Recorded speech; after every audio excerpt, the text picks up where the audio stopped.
நாளைக்கு வாக்கு எண்ணிக்கை நடைபெறுது. என்ன மாதிரியான தீர்ப்பு மக்கள் கொடுப்பாங்க?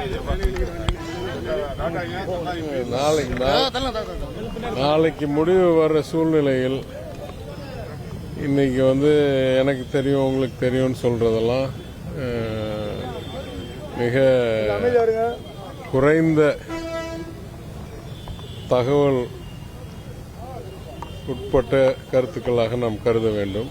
ஆனால் ஒன்று சொல்லுவேன், 5-6 ஏதோ கணிப்பு எடுக்கிற நிறுவனங்களை வைத்து இதுவரைக்கும் நாட்டிலேயோ வரலாற்றிலேயோ நடக்காத 3 மாசம் நடந்த தேர்தலுடைய அனைத்து செய்திகளுக்கும் எதிராக 6 பேரும் அச்சடிச்சு யாரோ கொடுத்த பத்திரிகை விளம்பரம் மாதிரி ஒரே நம்பரை சொல்றது எத்தகைய அறிவு சார்ந்த நபருக்கும் நம்ப முடியாத தகவலாக இருக்கு. எனவே அந்த தகவல் 1% கூட எந்த தகவலும் இல்லாத, எந்த உண்மையும் இல்லாத தகவல், எந்த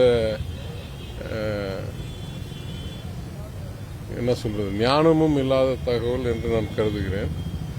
அந்த கணக்கில் நீங்க பாத்தீங்கன்னா அவங்க 8 சீட் இருக்கிற மாநிலத்தில் 15 சீட் ஒருத்தர் கொடுத்துருக்காங்க. காங்கிரஸ் இங்க 8 சீட்டு 9 சீட் போட்டியிடுற இடத்துல 13 சீட் கொடுத்துருக்காங்க. அதனால யாரோ சொன்ன கட்டளைக்கு ஏதோ நம்பரை சேர்த்து வச்சிருக்காங்க. அந்த நம்பருக்கும் நாளைக்கு நடக்கிறதுக்கும் சம்பந்தமே இல்லை என்றது ஒண்ணுதான் என்னால் தெளிவாக சொல்ல முடியும்.